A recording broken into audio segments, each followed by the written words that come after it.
welcome. Just due to some technical difficulties, I had to release the video.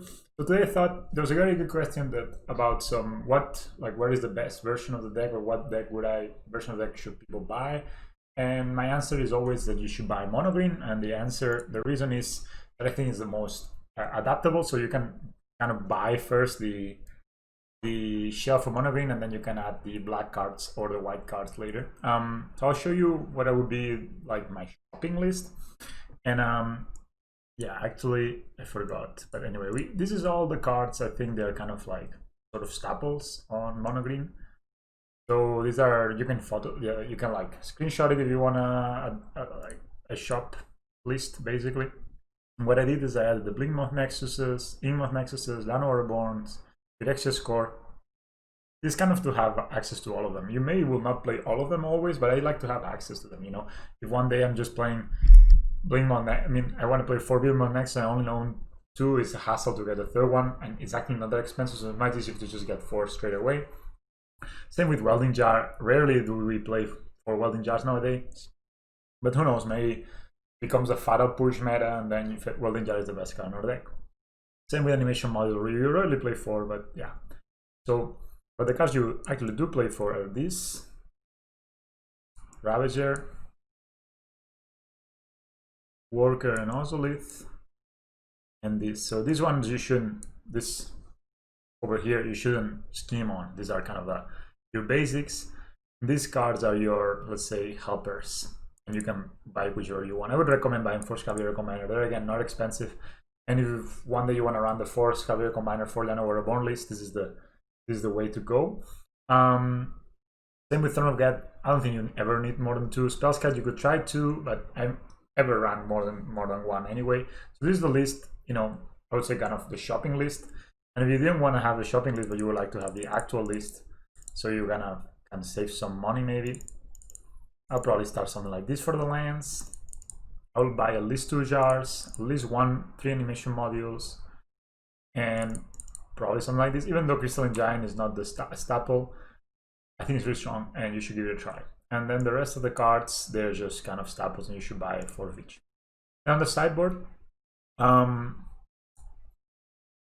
would probably for sure buy 4 Damping Spheres, also because they're good in a lot of decks. So this is kind of the card you never regret buying. Same with Radio Sketch. I will also buy 4. Sometimes you will be facing, like, there will be meta games where Relic of Progenitus is too slow, and you just want to have 4 ages, you know, for the turn 1, stop all your hate kind of thing. Especially with a lot of combos with like Eldritch Evolution, Neoform, a lot of Collected Company decks, a lot of Dredge decks become really popular, then Radio Sketch is the best hate. I would also buy 4 Relics of Progenitus, just because it's really a flexible card. You can also put in a lot of decks. It's just really strong. Draws a card. I mean, it's one of the best graveyard hates that kind of replaces itself. At least 1 Pithing Needle. Doesn't have to be the fancy art, can be any art. At least 1 Pithing Needle, a couple of Veils, at least 2 if not 3. I like Karn Sign of Urza for some metas. Maybe this meta is a Karn Sign of Urza deck, I don't really know yet. But Karn Sign of Urza was really strong in the banned Snowblade or banned Snow Control era, because they had really 0 ways to deal with Planeswalkers. So when Planeswalkers are good, Karn Sign of Urza is actually a really good way to go over the top of some decks. Same with Dismember, Nature's Claim. I would buy them. Dismember slots into a lot of decks. Nature's Claim the same. Which is the cheapest answer, and then you can buy Gembrazer, which is kind of the newest addition to the deck. Does a lot of the, I want to say, same job as Nature's Claim, but it also has a body, right? So it's a lot of times it's more useful against Eldrazi Tron, against Breach decks, against even it has Reach and Trample, so you can also deal with like flyer decks, like Spirits, you know, generally good cards. So these are the cards I would, you know, say I wanted to purchase. I'll purchase these. You know, and in my opinion, it's easier to buy 4 Damping Spheres once than buy 3, and then 3 months later you're like, oh damn, I'm missing a Damping Sphere to fight this Tron outbreak. Now all of a sudden everybody's playing Tron and Storm, and then you don't have 4 Damping Spheres, and then you're kind of screwed for your game. So I like to have like 4 of each basically, and then slot them in as I see fit. So yeah, I thought that since we're here, you know, we might as well. So this is what I think that, you know, this is kind of my recommendation when it comes to buying cards for for the deck. I wouldn't bother with any of the new cards. None of them seem to be any good basically for the deck, so just don't buy those. And then if you want to start buying the Lurrus deck, you can always I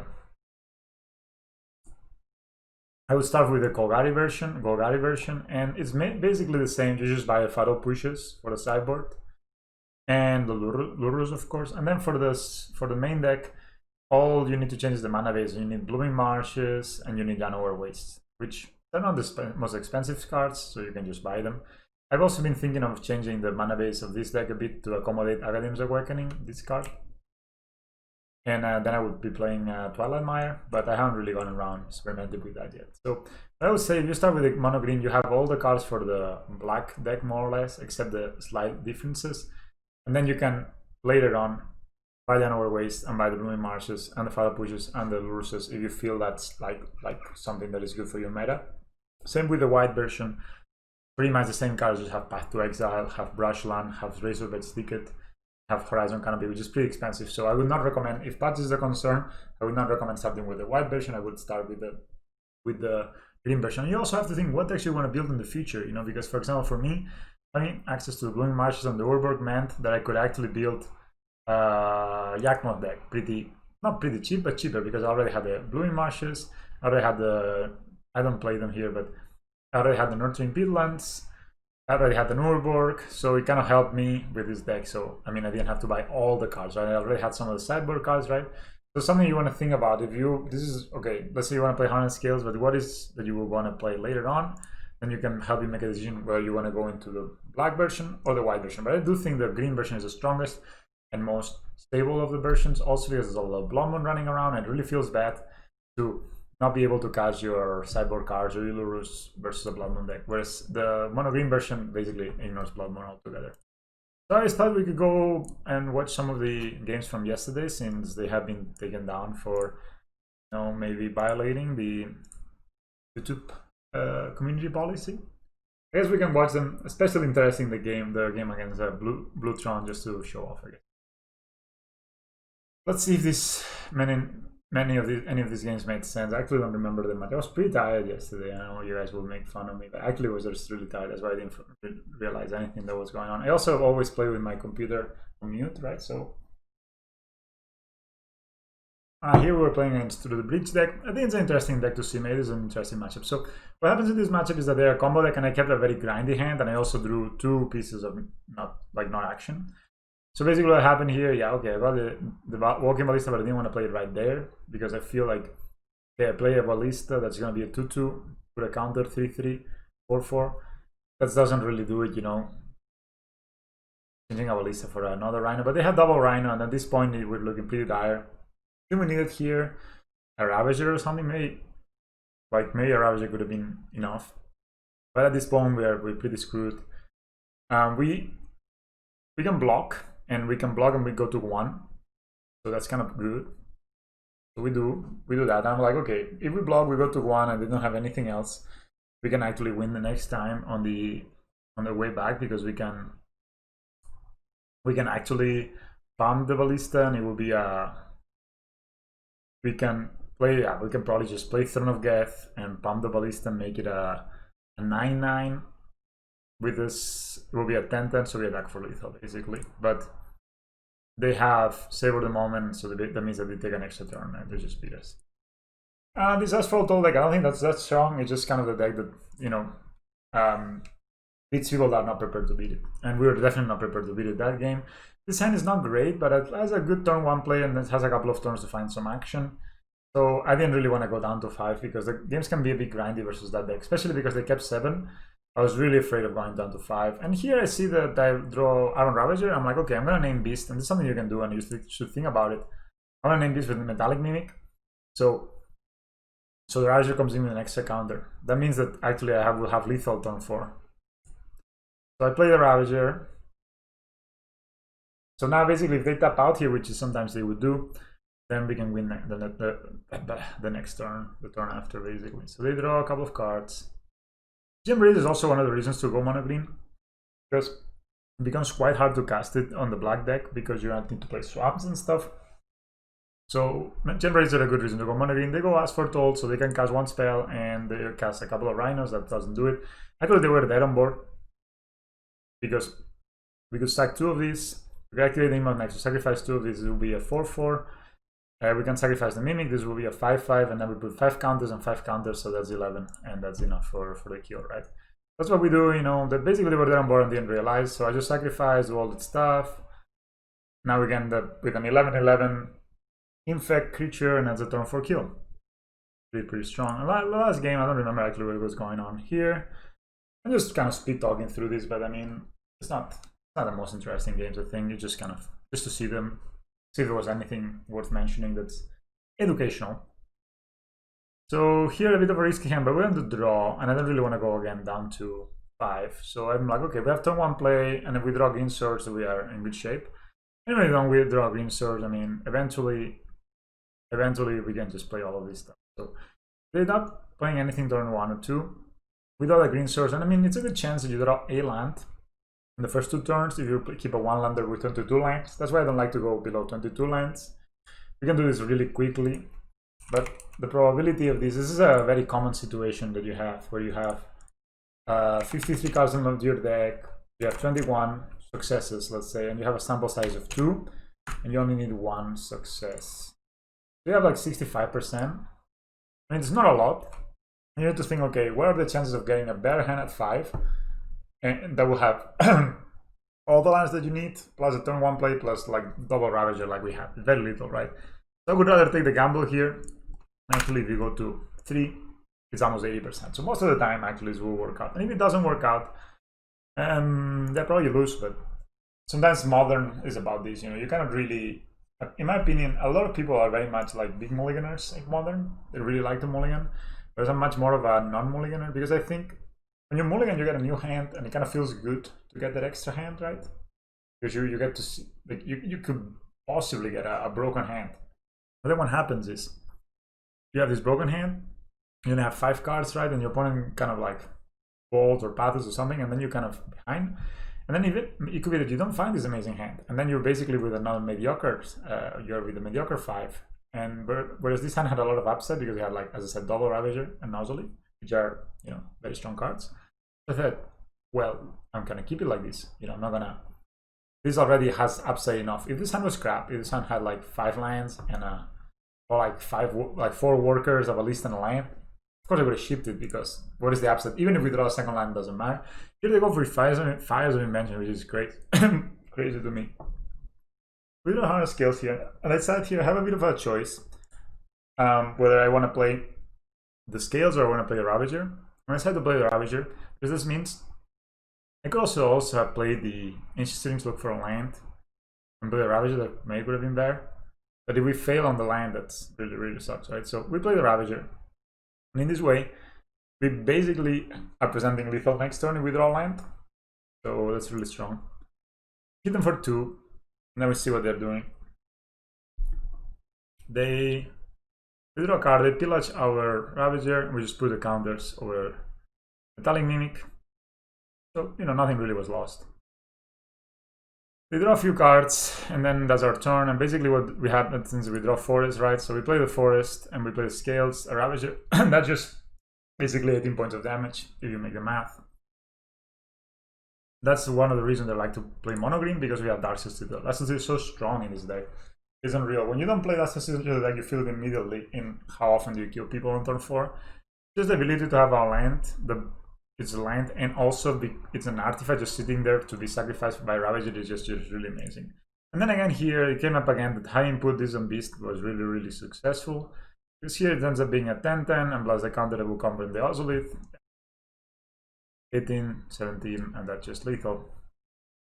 Then we played against a very weird deck, against Bowling Mines. I actually I remember this name somehow. I played against this guy before. Quite the brewer, I must say. So I call this deck mono green, or green can't touch this deck. You will see, you can't touch this. Yeah, I'm feeling pretty confident with my hand. You know, I had an Ozolith. I draw a second one, but it's like whatever. You put 4 anyway in our deck, so sometimes it's bound to happen. So they shock, and then here they play something weird, like Sylvan Caradine. I was thinking about Jeskai Ascendancy. I had to play a Ravager. Then play this dude, which is a Noose that is indestructible. I was like, what the hell? Play the second Ravager, basically trying to set up a Nemoth kill the turn after. So here I could have played the Giant, right? Play the Giant. I don't have a turn 3, turn 4 kill with the Ravagers, but with the double Ravagers, you can do some insane stuff with the Ozolith, right? Because you can sack the board. So, for example, for instance, here what we could do, knowing that we have an Ozolith, is we could sack this Ozolith to this Ravager. That's a 2/2. Play the Ozolith. Sack this Darksteel Citadel to this Ravager. So activate the Nemoth next. Sack this Darksteel Citadel. There's a 3/3. Then we will sack this Ravager to this Ravager, right? So 3 counters go on the Ozolith, 3 counters go here, plus 1, that's 5. And then we sacrifice this Ravager to the Nemoth. 5 counters goes over here, you know, basically we get like 14 counters, which is really strong. And the opponent doesn't really seem to realize this. And then just tap out for, I don't really remember. Other opponents you can have hexproof. That's the can't touch this part of this deck. So basically what we do is read the thing. We activate, yeah, and we do just what I said we would do. We sack everything. And yeah, we end up with a massive Ravager, and that's win. Very simple game. Here basically they lock us out in this second game. I mean, sorry for spoiling it, but I mean, I don't think it's that interesting to watch the replay anyway. Hand looks pretty bad. The reason I mulligan the hand is that the upside was not there for the one lander. We are on the other side. Okay, let's look for something. Of course, here best draw would be Metallic Mimic. I don't remember if I actually started it out. It could be I did. I had to go for Hangavak. I'm not feeling particularly bad about this hand at this moment. I had a bit of a hard time figuring things there. Then they play Aesthetic. Cool. This has hexproof and Regen, so I just play a Ballista. And the plan here is like, okay, I'm gonna block it, make them waste the region. You should never play a land before the combo like this. And they just regenerate it. It's like, okay, whatever, mates. And here, maybe the mistake of the game was not shooting this down immediately with the Ballista when I could. So I think the best play here would have been I cannot shoot it down. This is hexproof too. Anyway, here what happens is like, yeah, I'm very confident. I'm attacking them. I'm like, yeah, this is good stuff. You know, I'm gonna beat them, easy. And then what happens is that then they start playing the can't touch this stuff. So I play Hangavak, and I hold on to this member thinking maybe they play something that's not hexproof. No, play Worship. Worship says if you control a creature, damage that would reduce your life total to less than 1, it reduces it to 1 instead. So basically, the only way we can beat them at this point is through Inkmoth Nexus. And we missed a lander, so we're not able to kill them with Ravager right there and then. Then from here, I'm like, okay, well, they have they play Sephara, so we're just like, okay, let's play Inkmoth Nexus. We sack our board. I think we sacked a bit too much. So I'm gonna put everything on the Inkmoth, and I sacked one top deck too much. It doesn't really matter. But you should just be pretty tight with this stuff, right? So this was end up being an 11-11, it should have been a 10-10, but it's okay.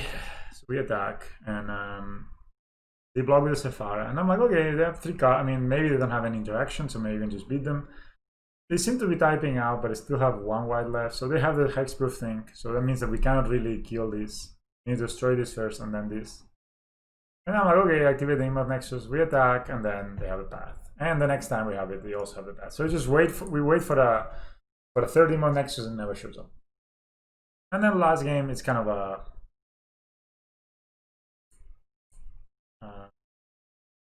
let me see this.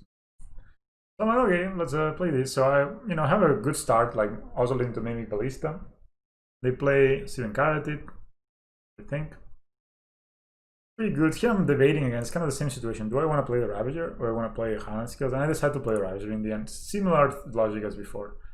They block here, take 2. There's no reason to block here, but whatever. I should block the Mimic. They play this guy, and basically here, the classic don't tap Abyssal Scales kind of situation. I think even. So let's say we didn't have scales here, we did draw second land. We could activate the Inkmoth next. We sack here, that's a 2/2. Play the Inkmoth Nexus, it's a 3/3. Play the Ozolith, sack here, that's a 4/4 here. Yeah, anyway, they were dead without the scales, right? Because we could make this Ballista 9/9. If you don't know how to do that, let me know in the comments and I will explain further. But here they see it coming, basically. They just concede. you should never really tap publish seals. And lately, this is actually the best hand I've ever had. So I wanted to watch it. That's the reason I'm watching all the replays, just to showcase my luck. So I see this hand, I'm like, ooh, this hand looks good. I mean, this hand looks good, right? And I'm looking at Mimic, I'm like, okay, it doesn't really matter. I have double construct, that's really strong. I'm thinking, okay, we're playing against Green Tron or something. They have natural Tron. Okay, but we draw a third one. And I'm like, oh, what are they doing here? Okay, they're looking for the tower, for mine, or whatever they're missing, I don't know. And then for a second I debate if I want to do this, and then I just think better of it. And then like, oh, the blue Tron, and they decide to look for a treasure mage and get themselves a Wurmcoil Engine. That could be scary, but then I like what's here to save me, and I just top deck a Ravager like a pro.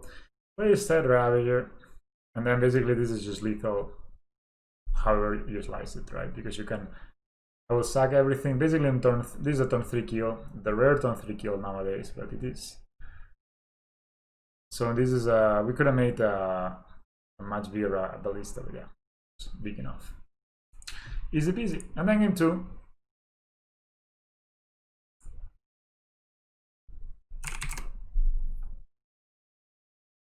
I was like, okay, this hand's not great, but yeah. I had to start with Liliana Reborn because this way I can play Scales and Ozolith turn 2. They play these, so I'm like, okay, maybe thinking back at this, I should have played the Hand Scales first to play against Condescend like they did.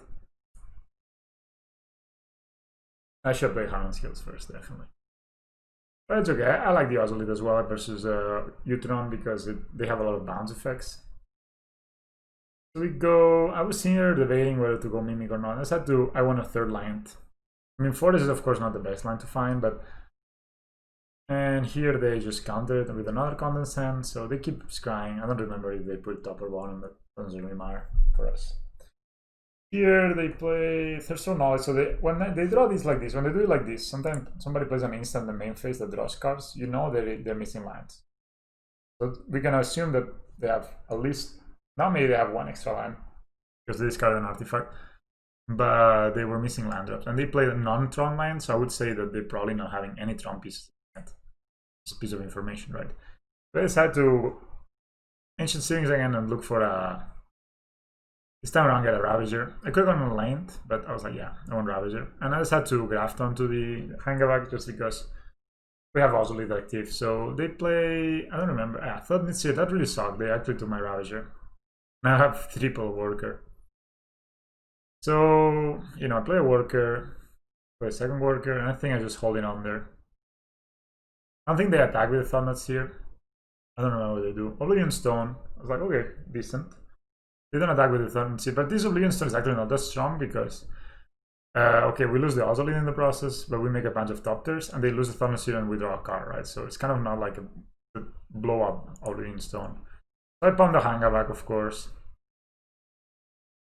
So here I'm like, okay, this is actually kind of game breaking if I'm able to get the Gem Razor and kill the Oblivion Stone, right? So I decided to mutate onto a Worker, and they have the Special Contortion. So that means that basically we get to have a 5/5 Hangavak Walker, and they have used a Warping Wall or like a Special Contortion, right? So I decided to put the counters on the Hangavak because it's, of course, I should attack there. There was no reason not to attack, I just keep my face. But having a 5/5, if we attack it, they block. We draw a card anyway, and if they don't block, we give them 5 mana, right? So probably stronger to draw. And then they decide to pop up the Oblivion Stone right here, right there, and they should probably wait until our turn. Whatever. They were like in a rush. They just wait on our turn until attack, but I guess this way we can not pump the Hangavak and make it even bigger. Here, of course, we have plenty to rebuild with, so we just play Scales and play Hangavak, and of course a good series of draws. Then we hit number 5, so it's not bad. Probably got a block with Thought-Knot Seer singing now, so it was not that much of a plunder not to attack. They play a second Thought-Knot Seer, they take our Hangavak. I did not expect them to have Thought-Knot Seers. I think this card is much better when you have Eldrazi Temple in your deck. So I play the Worker and I attack with everything, thinking, okay, maybe they... I mean, basically I want to put lots of pressure on them before they start assembling Tron. I'm like, okay, if they block here, we can make this a 5/5 with a Phyrexia score and sacrificing that one Worker. And if they don't block, we maybe will do it again and leave them to 10. I don't know, I don't think I actually saw this one coming. So we gain 1 life, And we kill the Thorned Seal drawing a card. It's a forest, but it's a forest we're not gonna draw next time. So here they just start looking for Tron slowly, but that's very slow process. And they have a Walking Ballista. But yeah, whatever. And then we Nurturing Pylon, I draw a card, and very importantly here, I tap the Darksteel Citadel. That's like the detail that sometimes matters a lot and we don't pay attention to. I tap the colorless land. I didn't tap the green sources. That's just a habit I have, and it's a good habit to have. So do this. Because if I had tapped a green source, then I would not be able to be playing Gembrazer here. So I just play the Gembrazer onto the Hangavag Walker, and that means that they cannot really kill the Hangavag Walker in response. And even if they kill both top thirds, we still have 12 damage on board. So it's enough to win the game. We attack with a 9/9 and 3/3/3s, and that's it. So I need to finish the league. I haven't finished it, and then we will figure out where we play next. Maybe we could also stream this. Stars.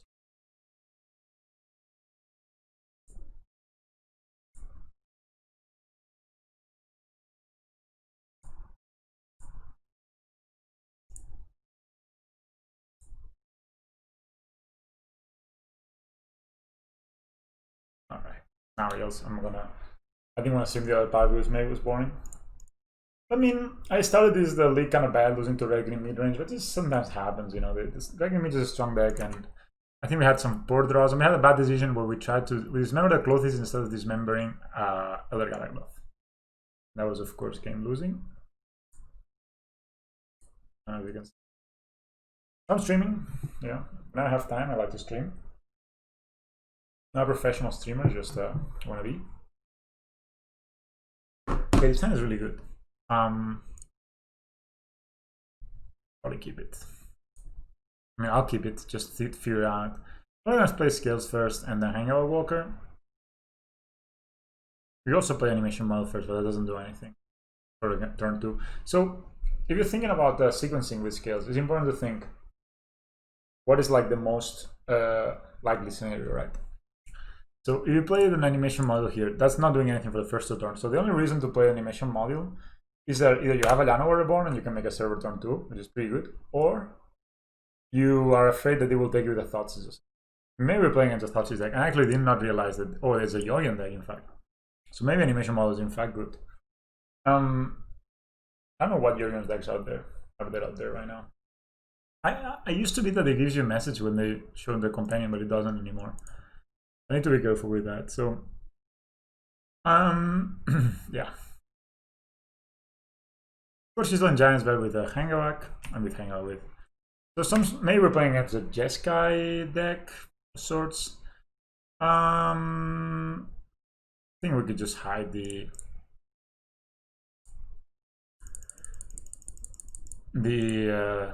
Nexus for now. That's the turn. Path to Exile, of course, is very strong, but I've seen a lot of these decks move more towards Bolt than Path to Exile. Okay, big fetching. This is a control deck, I would say. Maybe a Kiki-Jiki deck, I've seen that as well. I don't know, there's a lot of, you know, these decks. They always make me nervous because, okay, that's Renin 6, but that kind of pink or hang like a Walker down. I get the land back.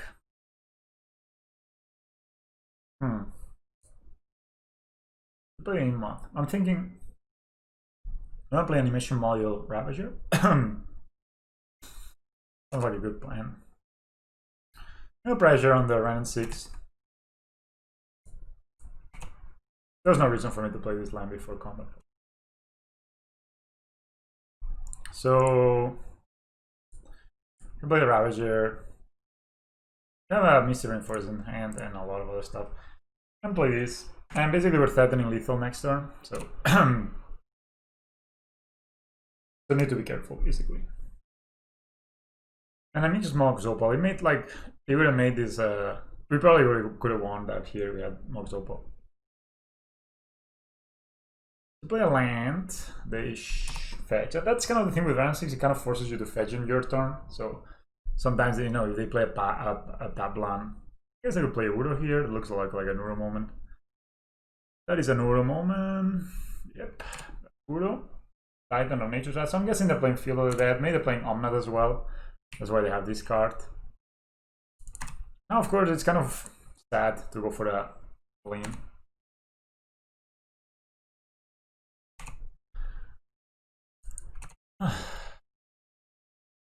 But we could, you know, but yeah. We could go for an all-in, but this thing here is kind of bad. So I'm gonna play I guess I'm gonna play the second emo. But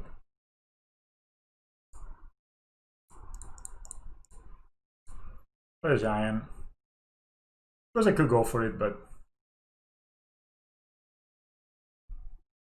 you wanna play this pre-combat, of course, because that allows you to. I don't think they play Supreme Verdict in this deck, and if they do, we can load a Hangavak Walker, let's so to say.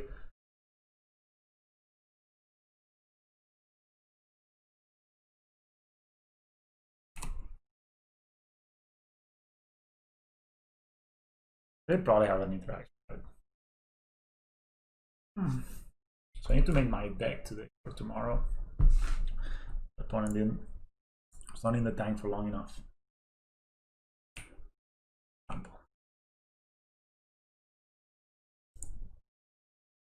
I think I'm gonna. Do I want to attack the round 6? Probably.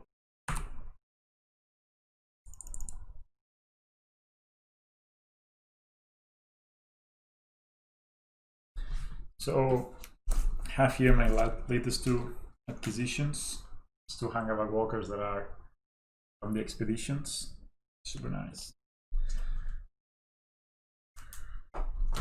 Maybe I could have played a bit more greedy. I want to play a Spellskite. Okay, there.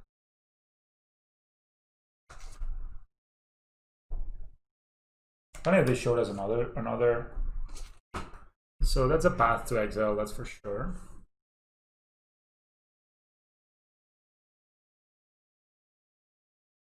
I'm not gonna take the land. In fact, I'm gonna do this.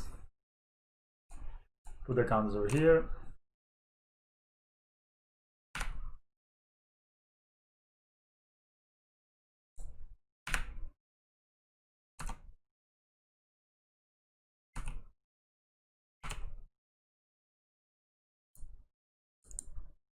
Kill the Ram.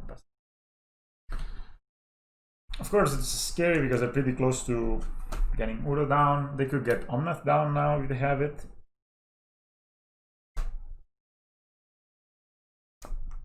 Here, going through my monies. My savings, guys.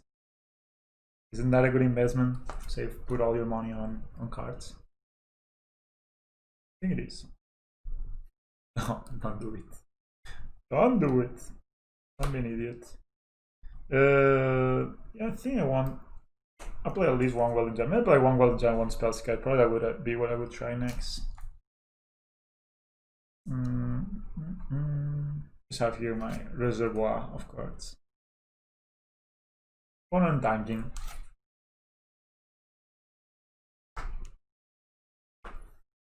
Opponent tanking. I also got this one the other day. They're like full art Ozolite. I want to have all of them. And yeah, here is my hero. Crystalline Giant. I'm gonna play them tomorrow as well, make people confused. Okay, I have more Crystalline Giants, more Welding Jars. I think these were covered. I don't like to tune my decks too much for my local meta because then you can create bad habits of thinking things work when they don't in fact work. Search for tomorrow. Okay, mate. You got this. Actually, with a land next turn, we can do some stuff. And oh yeah, I don't know. I actually want to play one Pithing Needle tomorrow. I also got my Emote Nexuses of the Mexican poison kind. I got 3 now. Sorry, I had 4 now. They're here.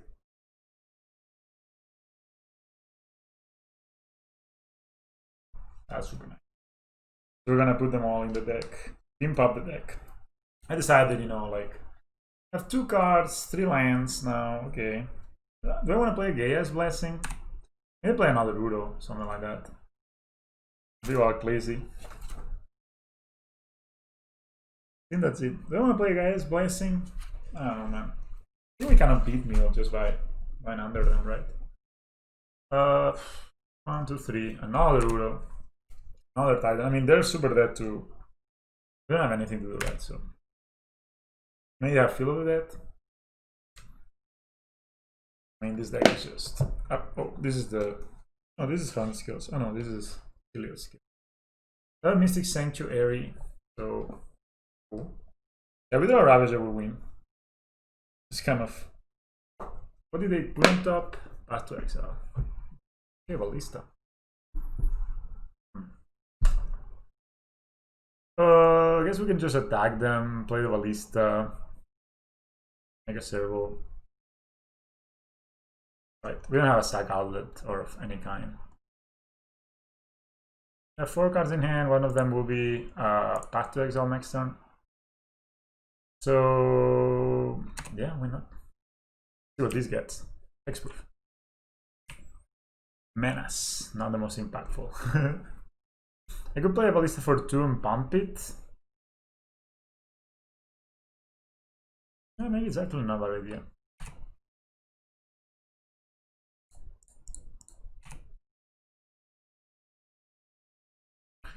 We take 8. I'm thinking we want to play a Ballista for 2 and pump it. Nah. I could also try to give them poison, but I think fine. I don't think they have Supreme Verdict. If not, they would not have put Path on the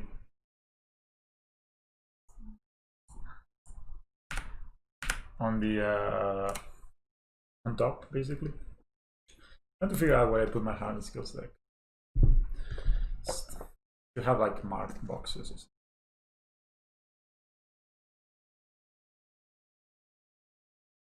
Oh, it is.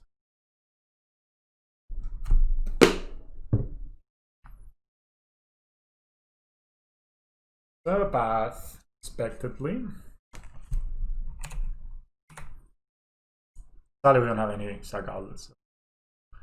I think they do it right there. I waited.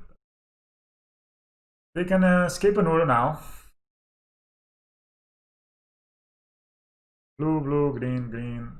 On all land.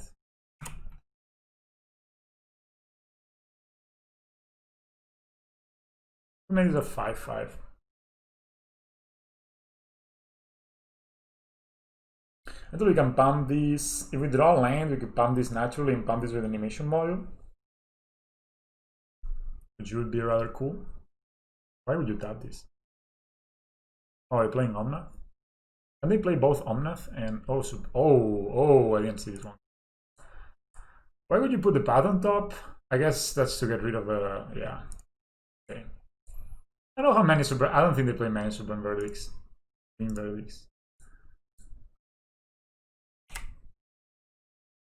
Maybe they can steal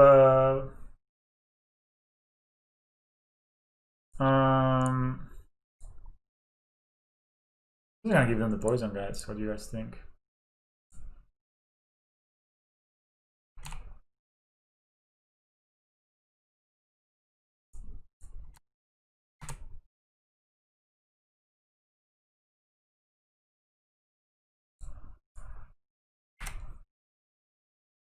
I mean, it's a slow process, but they're gonna Udo next turn.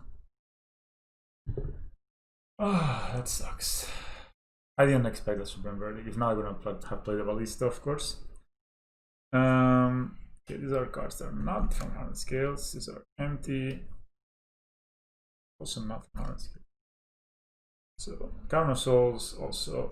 I may play one. I'm thinking about playing, okay, this. Very good. I think this deck is quite beatable, honestly. So we have Ozolits here. I'm gonna change one of them. I have French Ozolits. Nothing wrong with them, but rather not have French Ozolits. I'm gonna get sorry guys, I'm preparing this, but then I'll have to do it anyway. So here we have the question of what do we want to do. We could play a massive Hangback, but if they have Cryptic, we we are in trouble. We could attack with one Inmoth, play a Hangaback. It will not really be a massive Hangaback, it will just be a 4-4, right?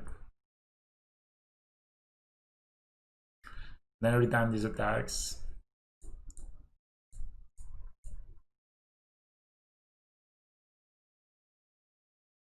I'm gonna play a Hangaback. And if it doesn't resolve, I'm gonna attack with an Inmoth Nexus. I shouldn't have tapped like this.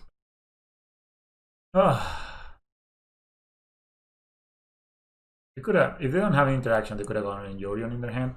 If they Cryptic me, they're gonna make 2 servos.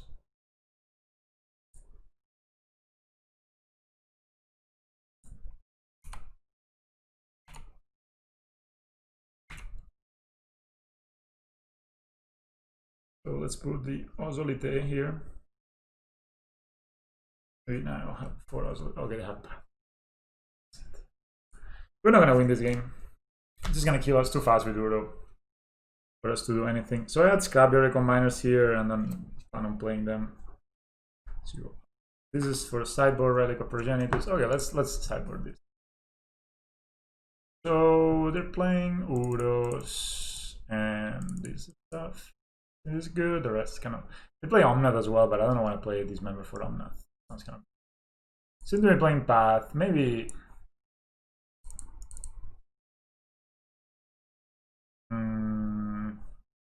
Oh, they also play Field of the Dead. I just think the jars are kind of useless. And they don't have interaction to do with the Ozolite, so I'm gonna take one. That's my plan. I mean, the jars are good versus a Super Birdie, but yeah. You know, guys. If you know, you know. So Ancient Steerings, I will play it too. I'm not gonna play Steel Overseer. I'm playing 2 animation modules. I'm thinking of playing a 3rd because yeah, my meta is quite. But yeah, I think I'm gonna play the Spellskite. So 2 Mimics, 2 Thrones, 4 Workers. That's all correct. So 4 Ravagers, of course. 4 Ballista. Oh, 1 Ballista. Where are the rest? Now we have here the Hangaback Walkers that we need to change.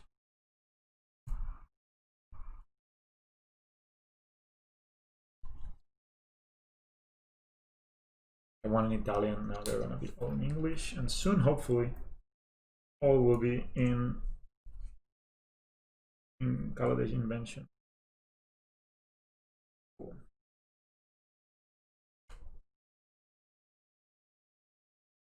I've been liking 3 relics in the deck recently. I mean, this just looks so. And the other one just comes here. So these are the 2 Hangabacks. Like now, stop this mess for a second. Just need to do it before tomorrow, and I just want to use my time a bit effectively today. I mean, the sun is okay. That'll be good. Actually, really good. Okay. I think I'm gonna go.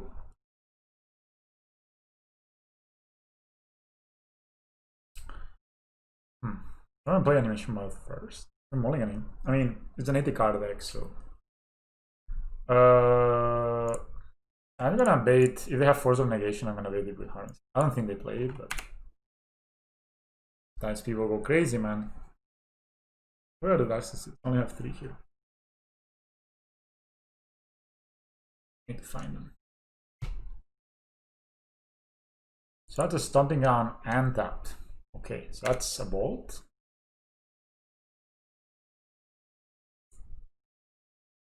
Ozolith.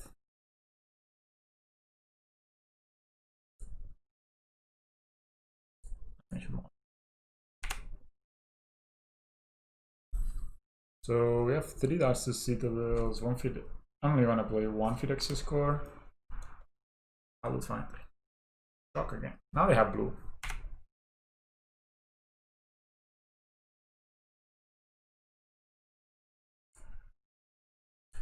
I'm gonna play the Kangala Walker, and if they counter it, I'm gonna Veil.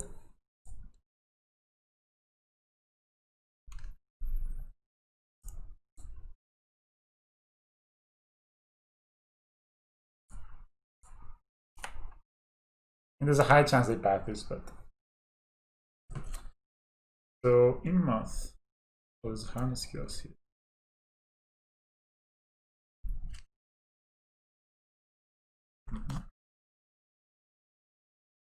Wow, they just bolted on their turn? Amazing.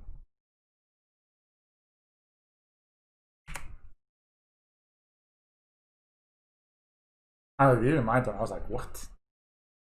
Doesn't make no sense.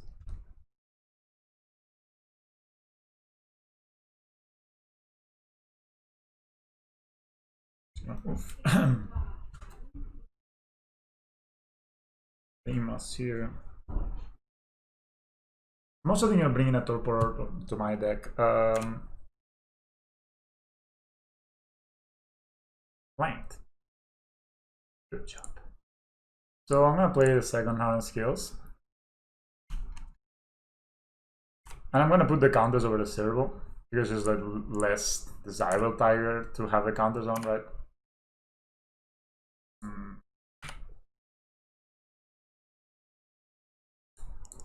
Hit them where it hurts. And I still have the Veil of Summer. Always keep up green mana, of course. Yeah, right. The mono white deck. I'm gonna play mono white after this. I think it's super cool. I ordered the cards, but they're still not arrived. So tomorrow I'm playing skills anyway. Trying to build it here from whatever, like all my decks. They're spread out. What is my main deck? Yeah, the white deck looked great. I think.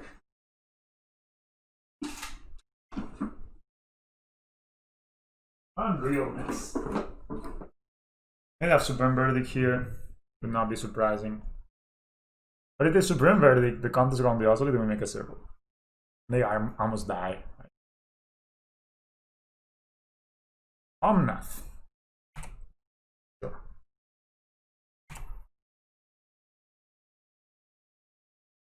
Nothing?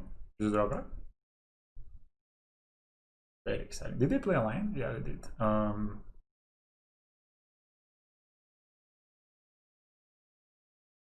Yeah, I'm not gonna do anything. Back outlet. So just gonna hit the mates and hit them where it hurts. I don't think I'm gonna attack with this. Doesn't make much sense. I don't think they will block this. Can we block? If they don't block this, so this we put 8. Okay, actually are dead if they don't block this. So we need to block here. Great Omnath, mate. Did not see it coming. Great Omnath.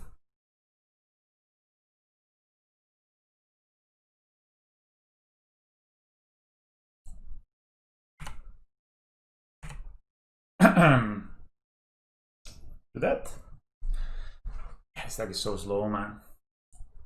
I hate these 80 card decks. I think they're just so retarded. If they work, they do great because they have 80 cards in their deck and they have lots of strong cards.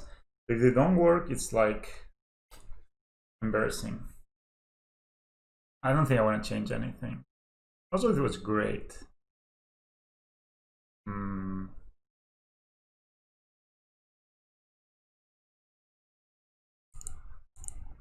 Just gonna cut one interesting. Even though it's good for top decks, it's kind of bad for the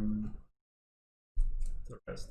So yeah, mono white deck is cool. I would make some changes. I think I did it. I said it on the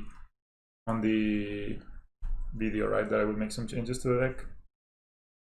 But you can try it as it was, and I think it was really cool already.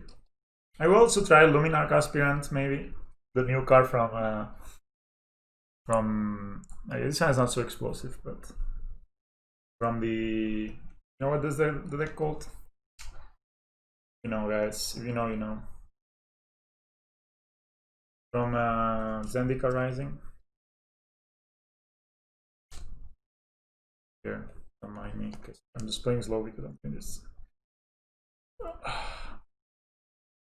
This is a Point Storm started with Tapland. Cool. No green sources though, but whatever. He's just gonna play this, play an Ozzy. That's 3 Hangabacks, so it's pretty good. That's pretty good. I mean, of course they can beat us, but I just think that there's, you know, I don't know, maybe on the verge of this change I made with the Emote animation steerings.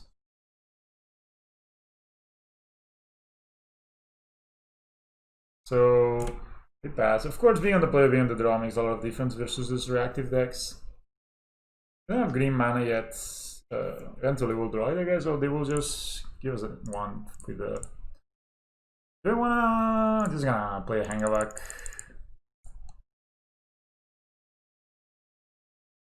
Cool.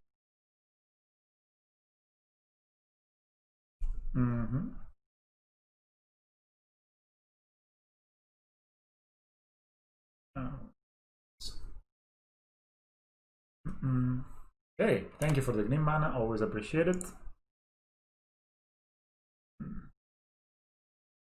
So nice when people give you green mana for free when you don't have any. Isn't it the nicest when opponents do that? Fetch, cool. I'm still missing a Larceny though, what the fuck? Let's find it. Because I slightly undid the deck. Julian Orgons. Bale. You know, there's like a guy that plays it's just this stink. So I'm just gonna play Bale. I could play Ancient Steering to look for a land.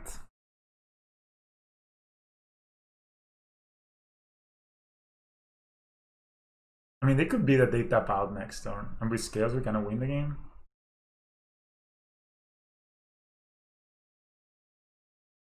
Yeah, I'm gonna play Ancient Steerings. I don't think they counter this. I like this. They counter this? Do I just want to play a worker? Nah, I'm just gonna play a Hangaback.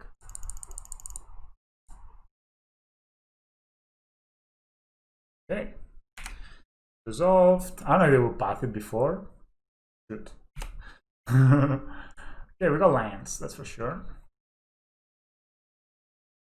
And if they tap out next turn, they have already used 2 paths, so they don't have that much going on.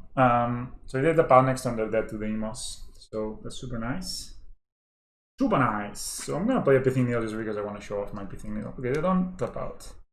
What are the chances of them having another path? So small. Should I play the Ravager and just go for it? Or should I play a Hangaback?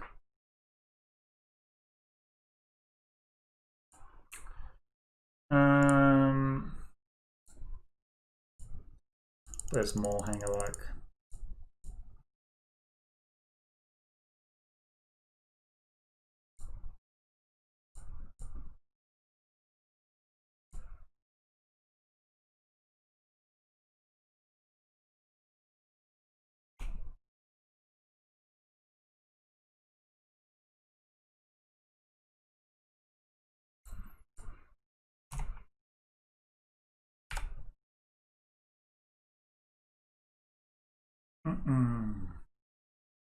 Expecting them to do something.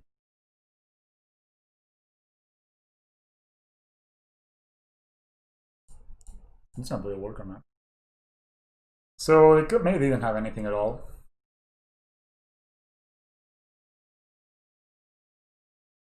So yeah, depending on what they do next turn, we got them.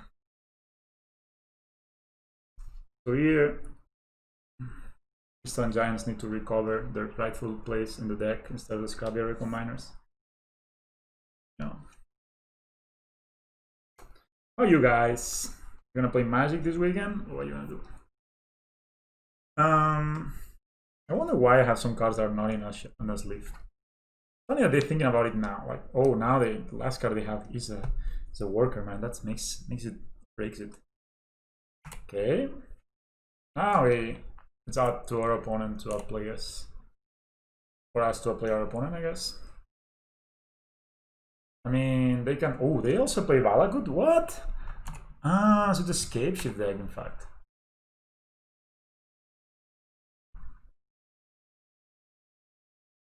I'm really thinking about sacking this guy, making a bunch of top tiers. Let's go Divine Fate.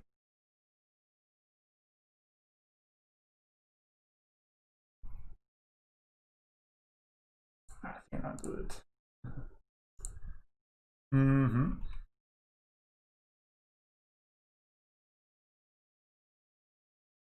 It's a Scapeshift. Of all the things, it's also a Scapeshift deck.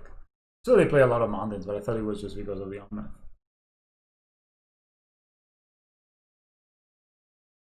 It costs. That's a third path to exile. They have 80 cards in their deck.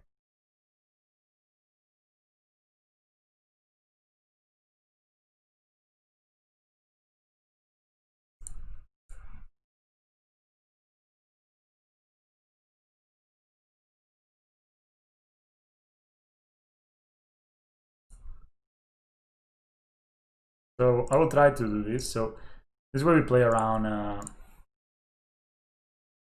bolt. So if they have a bolt, they need to bolt now.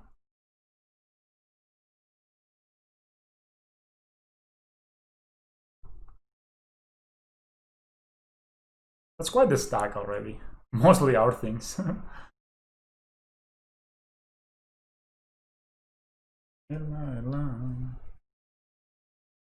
Oh yeah, I have my Gem Razors here. Gem Razors need to come to play.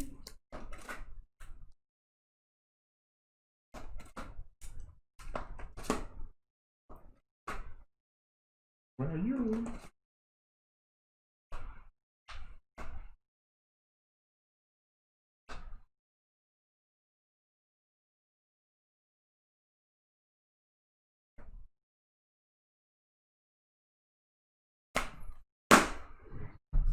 Okay, this resolves. Resolves.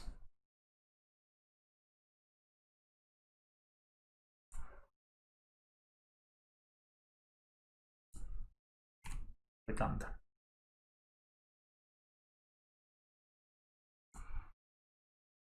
If I put here, this will be 5 counters here, so it will be just not enough for lethal. So this will be a 4/4. So this will be 5, right? 5 plus 4, 9. So I'm just gonna stack here. So my idea here is to try to make as many threats as possible. And Armistice Charm doesn't really... They don't have enough mana to... So now I can sacrifice it. So we still get the counters. And they concede. Okay. Easy peasy. 4-1. 4-1, mates. Not bad. Not bad. Not bad. I think I have 39 points.